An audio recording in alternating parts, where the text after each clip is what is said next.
படைப்பாளரை மறந்துவிட்டது. இருள் புயலைப் போல் பூமியை மூடியது.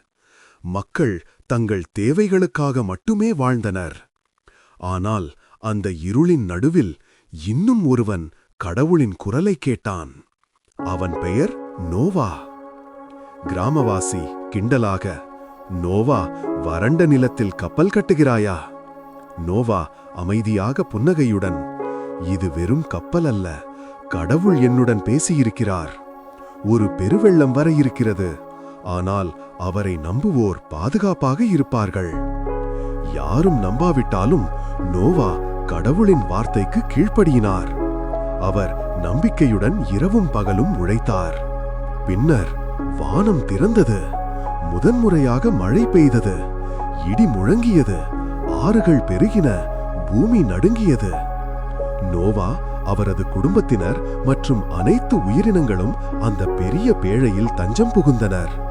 வெளியில் புயல் கொந்தளித்தது. ஆனால் உள்ளே அவர்கள் கடவுளின் கைகளில் பாதுகாப்பாக இருந்தனர்.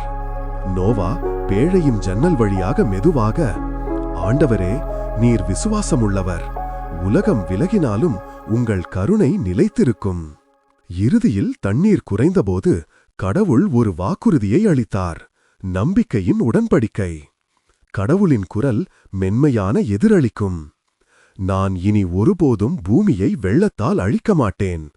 இந்த வானவில் அனைத்து உயிரினங்களுக்கும் நான் அளித்த வாக்குறுதியின் அடையாளம்." இன்றும் அந்த வானவில் பிரகாசிக்கிறது. எந்த புயலும் என்றென்றும் நீடிக்காது என்பதற்கான நினைவாக. கடவுளின் வாக்குறுதிகள் ஒருபோதும் தோல்வியடையாது. நோவாவின் கதை நமக்கு நினைவூட்டுகிறது, விசுவாசம் என்பது முழு திட்டத்தை காணாமலிருந்தாலும் கடவுளை நம்புவது. உலகம் நிச்சயமற்றதாக இருந்தாலும் நினைவில் கொள்க, நோவாவை வழிநடத்திய அதே கடவுள் இன்னும் உங்களை கவனித்து வருகிறார்.